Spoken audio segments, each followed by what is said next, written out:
There are numerous iconic punches in One Piece. Punches that satisfy this title and mean far more than just a punch. Luffy punching Bellamy in Jaya is a good example of this, as the punch he gives Bellamy does far more than just defeat him.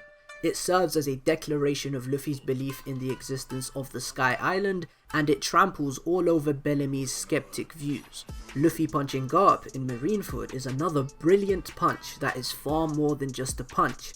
At a very surface level, this moment is just a guy trying to get past a wall that blocks him from saving his brother that is due to be executed.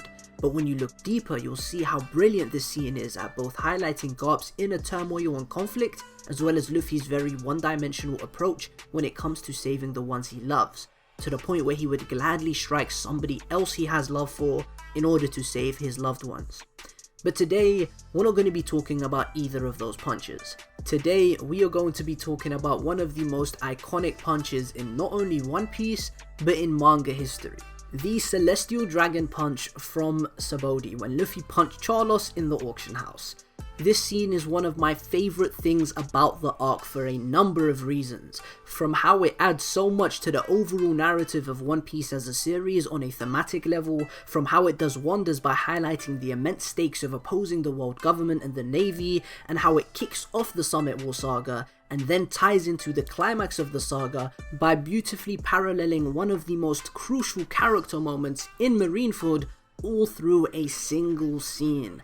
All through a single punch. In order for me to explain the weight behind this punch and why it is a masterfully executed scene that bears an immense significance, I need to provide some of the necessary context for you to fully appreciate the moment. Our protagonists, the Straw Hat Pirates, have finally reached the end of the first half of the Grand Line. In order to get here, they have ventured through numerous islands and overcome countless trials and challenges, opposing tyrannous oppressors, self-proclaimed gods, and even the world government. But they stuck together, standing tall through thick and thin, and found themselves at Sabaody Archipelago, the final island before the Red Line, the final island before the New World. So far on their journey, there has only been a few instances where our protagonists have come across an insurmountable wall. Back in Baratie, Luffy, Zoro, and Usopp witnessed the tremendous power of the world's strongest swordsman firsthand, and back on Long Ring Longland, the entire crew were practically toyed with by the incredibly powerful Marine Admiral Aokiji. Had both of these individuals wished to end the lives of our protagonists, they could have done so effortlessly. But by a stroke of fate, the Straw Hats managed to survive these two encounters and various other encounters, continuing their journey. For the first time ever though, Eiichiro Oda had something else in mind for our protagonist, and as you guys obviously know, Sabaody Archipelago is the setting for the complete and utter destruction of the Straw Hat Pirates by the hands of Marine Admiral Kizaru and Warlord Bartholomew Kuma. Our protagonists took a colossal defeat here. A defeat unlike anything they have ever experienced in the past, and this would be a massive turning point for the series. This was a beautiful breath of fresh air for the story, because up until this point, the Straw Hats were on a non-stop winning streak, and some of the story arcs started to feel a little formulaic. But then we get the Summit War saga, and the Summit War saga takes this formula and throws it into the garbage by crafting a completely different and unique narrative that fans of the series had never seen from One Piece up until that point. And at least for our main protagonist, all of this starts with a single punch. This punch brilliantly enhanced One Piece as a story for me by adding to the overall narrative of the series on a thematic level. One Piece is revered as one of the greatest manga in history, whilst also being one of the longest running manga in history. A long manga needs a very well written and lovable main character. That is incredibly essential for a series' success. The reason why I believe One Piece has been so successful as a manga is because of its protagonist, Monkey D. Luffy. One Piece at its very core is a massive epic that takes place in this enthralling world. It's a story about adventure, a story about carrying on the will of previous generations and inheritance, and most importantly for the point of this video, it is a story about the essence of freedom. These core themes are personified and exemplified through every living breath of our main protagonist, a man brimming with ambition and a man who believes in complete and utter freedom. Freedom from restriction, freedom from the system, freedom from rules and laws. The word repercussion doesn't exist in Luffy's vocabulary. He lives a life without worrying about consequences, and he does what he thinks is right, and most importantly, he does what he wants. The essence of freedom is to do whatever you want regardless of the constraints and consequences, and that is Luffy from a fundamental standpoint. This ties in with the Celestial Dragon Punch because in various occasions throughout the arc, it was reiterated that no matter what happens, Luffy is not to lay a hand on the world nobles. Luffy was told again and again that an admiral, someone of the same caliber as Aokiji, would come to capture or even kill the Straw Hats if they were to lay a hand on the world nobles. Luffy actually processed this information and tried his best to restrain himself earlier on in the arc when he saw an innocent man shot to death in front of him.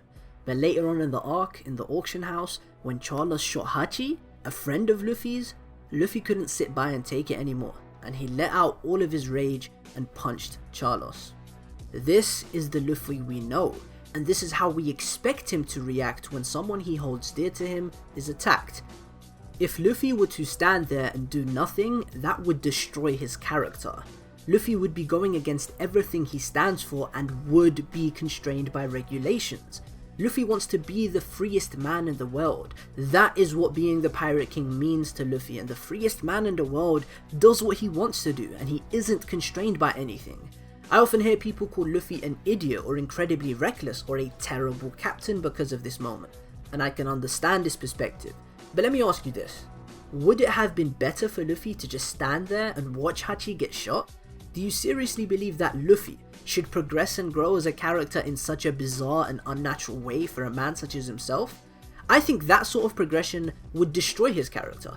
It would provide more of a detriment to Luffy's character than a benefit, and by punching Charloss, Luffy does exactly what we expect of him and he sticks to his roots.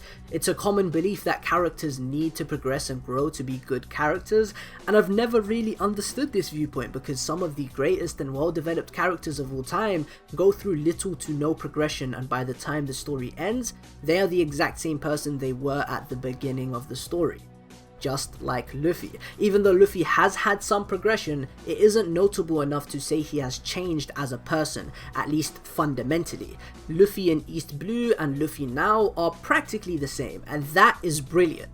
We don't expect him to change because of the sort of character he is, and because his dreams and beliefs require him to stay the same. Luffy is the personification of freedom, and this punch is one of the reasons why I say this, and why Luffy is a fantastic character, and it adds so much to the prevalent theme of freedom within One Piece.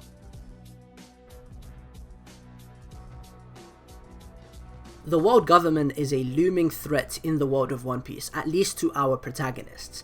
By the world government, I'm obviously referring to the Navy as well, because the Navy is the primary military organization of the government. Anywho, Sabaody is so genius when it comes to highlighting the stakes of opposing the world government and setting up the Paramount War for a number of reasons. Like I said earlier, up until this point, up until the point where Luffy punched Charloss, we get numerous instances of build-up where Luffy is told on several occasions not to attack any of the world nobles, and that if he were to attack any of them, a Buster Call accompanied by a Navy Admiral would be summoned. Why this is a genius method of rising the stakes and building tension is because the sheer power of a Navy Admiral is not a foreign concept to our main protagonists. Aokiji damn near decimated the entire crew, so our protagonists are quite well informed when it comes to the terrifying power of a Navy Admiral. But Luffy still punches Charloss. He punches Charloss anyway because that is the sort of man he is, and that is why we love him as a character. But obviously the Straw Hats don't get away with this whatsoever. Facing consequences for their actions, they are toyed with by an admiral yet again, but this time there was no stroke of fate to save them. Of course, we find out later on that Kuma had the Straw Hats' best interests at heart, but at least on your first read, you would read this and think the Straw Hats were completely and utterly defeated. In terms of power, the Straw Hats at the time were like a speck of froth in comparison to the ocean that is Kizaru, and that is beautifully portrayed by having Luffy completely destroyed in a way that we had never seen up until this point. Luffy was destroyed mentally, and for the first time ever, he had completely lost the will to fight. In an attempt to survive, the Straw Hats tried to escape, and then they were slapped across the planet by Kuma and essentially defeated. The Straw Hats had little to no chance of making it out of this alive, even with the former right hand of the Pirate King on their side. Why I think this is incredibly genius is because it sets the bar for the power of the world government incredibly high, and it makes it seem as if they are unbeatable, which just adds so much to the Paramount War and the build up to that arc. At this point, we already know that the entire Navy and the 7 Warlords of the Sea are facing off against the Whitebeard Pirates in Marineford, so by having the primary antagonist of Sabaody be an admiral and hyping up Kizaru here, Oda is preparing us for the Summit War and kicking off the saga brilliantly. To me, this is the most genius aspect of this punch from a writing standpoint and what inspired me into making this video. When I made the connection between Luffy's punch in the auction house to Ace turning around against the Kainu, it genuinely blew my mind. I find it incredibly interesting that fans hate Ace for his impulsiveness and hot-headedness and for falling for Akainu's taunts, but for some reason those same fans don't have much of an issue with what Luffy did in the auction house, and they actually applaud him for it. At the end of the day, both of these men did something that from our perspective as the audience would probably see as stupid in retrospect. If Luffy hadn't punched Charloss, the crew wouldn't have been defeated in Sabaody. If Ace hadn't turned around against the Kainu, perhaps he would be alive today. But I've already explained why Luffy not punching Charloss would have been more of a detriment to his character than it would have been a benefit, so allow me to try and do the exact same thing for Ace. You see, Luffy and Ace are alike in the sense that they are willing to die for the people they love and for what they believe in. And that is exactly what happened in both of these scenes. Luffy stuck to his beliefs and punched Charloss because that is what he's going to do if someone hurts his friends, and Ace stuck to his beliefs and turned around against the Kainu because that is what he's going to do when his father's legacy is tainted.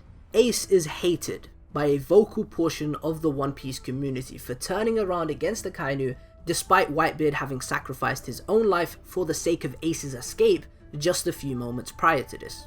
And I can definitely see why fans hate Ace for this. By the end of the day, having Ace continue to walk away and quote unquote be the bigger man would have tainted his character. Well, why do I say this? Well, to understand that, we have to take a look at the sort of man Ace was and the sort of upbringing he had. I don't want to spend too much time on this because Ace is a very complex character and he deserves an entire video dedicated to analysing him for me to make my point as clear as possible. And actually, my good friend JD Legend has a video talking about Ace, and I'm going to link that in the description, so make sure you check that out. It's a phenomenal video, but I'm still going to try and sum Ace up in a few sentences for you guys here who don't have the time to watch a different video. For the large majority of his life, Ace was completely disoriented. He lacked meaning and he didn't know what the purpose of his life was. Time went on. He met Sabo, he met Luffy, he met people who he thought he loved, yet still he hadn't found meaning. It was only until he met Whitebeard and joined him as his son and found hundreds of people who he can relate to and a massive family to love for and care for and die for. Even though he didn't know it yet, it was then that Ace had finally found meaning. His life was now dedicated to making Whitebeard the king, dedicated to serving as his son and furthering Whitebeard's legacy. But the very man who he wished to dedicate his life to had just forfeited his own life in sacrifice for Ace. The man Ace wished to die for, his father, was just about to die for him. Imagine that. Imagine you devote your entire life to somebody and love them that much, and they turn around and die for you because they love you that much. How would that make you feel? That would break your heart and make you feel loved all at once. That would be the most bittersweet feeling of loss. You would feel happy because you know somebody loves you this much, but you would feel heartbroken because you're about to lose that very person that loves you that much. And then imagine someone shows up, and in this case, a Kainu. Imagine that person shows up, and that person is very much contributing to the murder of your father and is tainting the name and legacy of your father by making ludicrous statements and completely dishonoring your father's legacy. The same legacy which you had dedicated your entire life to furthering and advancing. Just imagine that. How are you gonna react to that? Even if you're the most calm and composed individual, even if you're not hot-headed and fiery, that is going to piss you off. I understand the bigger man would walk away from this, but Ace wasn't that kind of person. Ace was the kind of person who never fled from a battle since he was a child because he feared that fleeing from a battle would make him lose something he held dear to him. There's a scene where Dadan is talking to Ace and she remembers a conversation she had with Garp about Ace's father, about Roger, and I think this quote from this conversation completely justifies Ace's final moments. Garp said that at times, Roger became a true demon, known to wipe out an entire country's military just because they spoke ill of his crew. Roger could be ferocious, short-tempered, and even selfish if you made him mad, but every single action that he took was as simple and honest as that of a child. That little flashback that Danan had is immediately followed by her thinking that Ace cannot go against his blood, that he is Roger's son. And Shanks reiterates this a couple of chapters later by saying that Ace did exactly what Roger would have done. It is within Ace's very essence as a human being to be fiery and hot-headed. He is the personification of fire both literally and metaphorically, and he turned around to fight against Akainu because Akainu spoke ill of the very man he lived to serve. Hate it or love it. It was geniusly written and an incredibly painful ending to Ace's life because he died moments after finally finding the true meaning of his life, tying back beautifully to Luffy's punch in the auction house. Both were incredibly rash decisions that both came with severe consequences, but both Luffy and Ace stayed true to their characters, and if you hate either of them for either of these moments, you should hate both of them for both of these moments. They both did some things that from our perspective are very stupid and irrational, but from their perspective is the only thing they could have done in those situations if they were to stay true to themselves and to their beliefs. The reason why it hurts so much with Ace is because unlike Luffy, he lost his life because of his decision and paid the ultimate price of sticking to his belief. But if it's any consolation, he died with a massive smile on his face and died being a man who finally found it in himself to love and respect himself. That is it for today's video, guys. A very different video, but I really wanted to share my 2 cents and analyze this scene because this is truly one of the greatest scenes in One Piece, and I find it absolutely brilliant how it ties into Ace so perfectly. If you like these analysis sort of videos, let me know in the comment section, like the video if you enjoyed, comment your thoughts on the video, and subscribe if you haven't already. I have been Fiji. Peace.